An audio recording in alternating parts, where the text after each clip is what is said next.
एक तरह से विदाई यहाँ से उनकी नेहरू गांधी परिवार की हो गई है, तो हताश और निराश तो वो दिखेंगे। देखिए, धार्मिक स्थलों का विरोध करना एक कांग्रेस की आदत पड़ गई है और कांग्रेस के गठबंधन के जो सहयोगी हैं उनकी भी। जाति के, क्षेत्र के, धर्म के आधार पर बांटने का ये कैसी कांग्रेस और कैसा गठबंधन है। हालत राहुल जी की हो गई है कि गाड़ी के आगे कोई नहीं, पीछे कोई नहीं।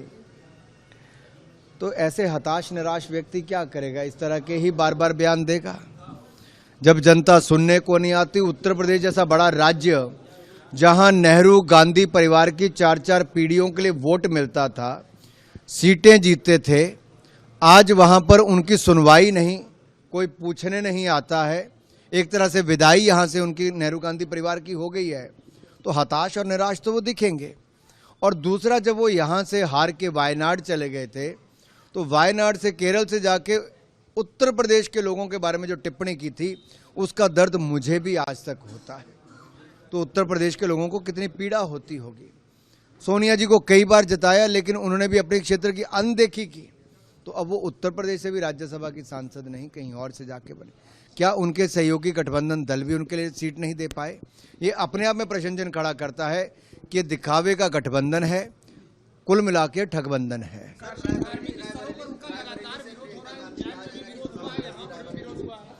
देखिए, धार्मिक स्थलों का विरोध करना एक कांग्रेस की आदत पड़ गई है और कांग्रेस के गठबंधन के जो सहयोगी हैं उनकी भी।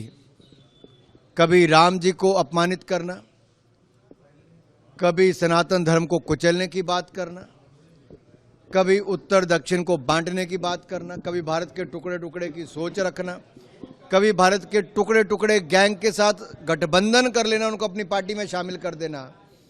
आखिर ये कैसी सोच कांग्रेस की और उनके सहयोगी दलों की हो गई है? और इन सब विषयों पर कांग्रेस चुप क्यों है? पाकिस्तान जिंदाबाद के नारे लगते हैं जब कांग्रेस का राज्यसभा का सांसद कर्नाटक से जीतता है, लेकिन श्रीमान राहुल गांधी और मल्लिकार्जुन खड़गे जी कुछ नहीं कहते, पर्दा डालने का काम करते हैं, छिपाने का काम करते हैं। फॉरेंसिक रिपोर्ट आती है तो उनकी पोल खुल जाती है। आखिरकार ये क्या सोच के चले हैं? क्या सत्ता में आने के लिए देश के टुकड़े टुकड़े करने का संकल्प, एक बहुसंख्यक आबादी को अपमानित करने का, सनातन धर्म को कुचलने का, देश को बांटने का, जाति के, क्षेत्र के, धर्म के आधार पर बांटने का? ये कैसी कांग्रेस और कैसा गठबंधन है? ये अपने आप में एक बहुत बड़ा प्रश्न चिन्ह खड़ा करता है कि कांग्रेस और कितना गिरेगी। इनकी सीटें तो गिर रही हैं, लेकिन साथ ही साथ इनका अपना स्तर भी गिर रहा है। ये कभी इतनी सीटें नहीं जीत पा रहे कि इनका नेता प्रतिपक्ष भी बन पाए। और जितने गंदे और भद्दे बयान अब दे रहे हैं, अब जनता भी तय कर लेगी कि सुपड़ा साफ कांग्रेस का होगा।